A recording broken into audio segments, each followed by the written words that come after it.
All right, so what I want to make next is a pad thai dish. I was really craving Asian and I wanted something that wasn't too salty but had a lot of flavor. So what I decided to do was make a vegan pad thai. And the first thing I had to the obstacle to come over was fish sauce, because typically fish sauce is in pad thai and it's very, very salty. So what I figured out to try was I have some dried tart cherries. I have some white miso paste, which can be salty, so you want to limit how much miso paste you actually use. And then I have some hot water. And what you're going to do is you want to just let that sit and cover it for about 5 to 10 minutes, because you want to get those cherries nice and soft and tender, because they're going to go into our actual whole dish of the pad thai.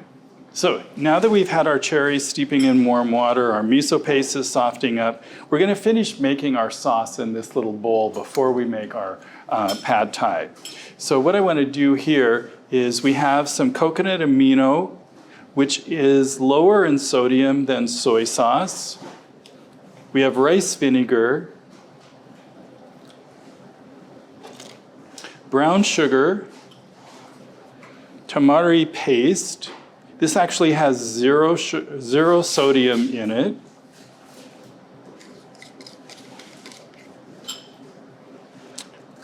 I have turmeric, which is that spice that turns everything yellow. Ginger. And red pepper flakes. If you like it really, really spicy, you can add more red pepper flakes. If you like it very mild, just add a little bit to give it just a little bit of heat. And what we're going to do is just kind of stir this around, make sure there's nothing stuck to the bottom of our bowl. And this is going to be our sauce that we're going to cook our noodles and our vegetables in to make our vegan pad thai. Okay, so we've made our sauce that we're going to use for our pad thai. You can use a wok. You can also use just a heavy bottom fry pan. That's what I have here. So I'm going to add my oil, heat that up. I want to make sure and kind of cover the whole bottom of the pan with that oil so nothing sticks.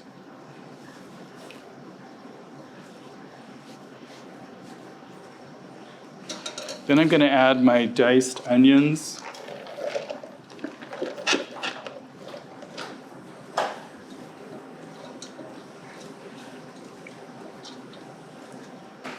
And I want to cook these until they're soft and translucent. So now that our onions are turning brown, they're all soft, I'm going to add first my garlic.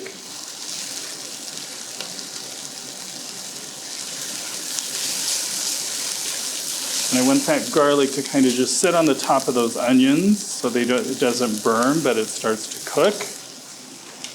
Then I'm going to add my tofu. I haven't really pressed this dry. I'm just going to crumble it with my hand and add it to the pan.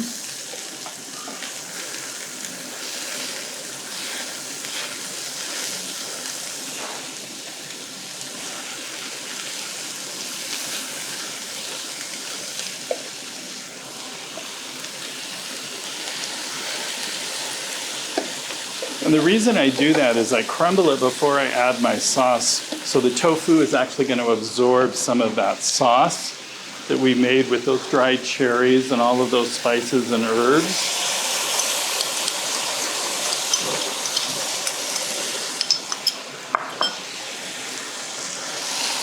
And this is where I want to stir it around to make sure that the tofu is all absorbed with that sauce.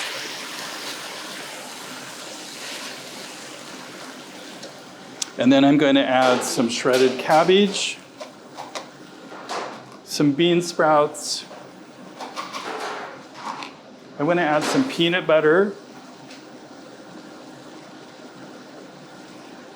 I kind of put the peanut butter in the bottom of the pan so it heats up and melts.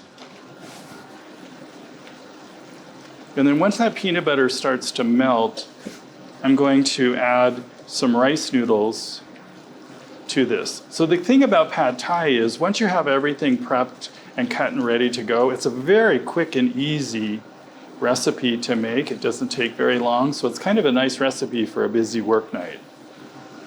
And then I have 1 package of rice noodles.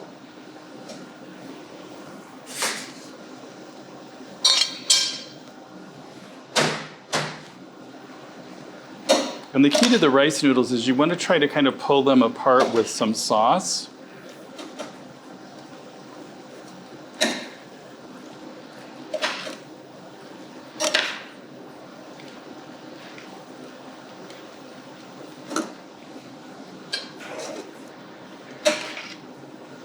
And you'll see you're successful when you do that because the noodles will start turning yellow.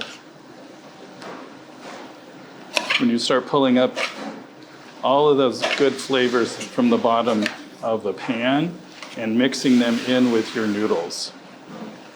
And you'll notice here I'm just using a pair of tongs. That's usually the best way to get noodles and all of those vegetables mixed together. And once you have everything mixed together, then you're ready to go ahead and plate it up. Before I serve it, put it on a plate, the last thing I like to do is pour a little bit of lime juice in there. That's going to help brighten up those flavors.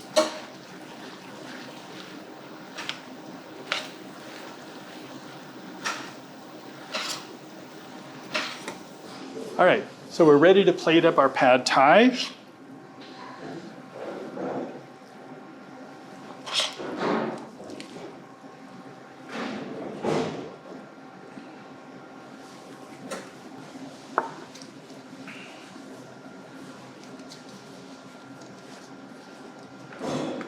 Like to put a couple lime wedges and a little bit of fresh cilantro over the top.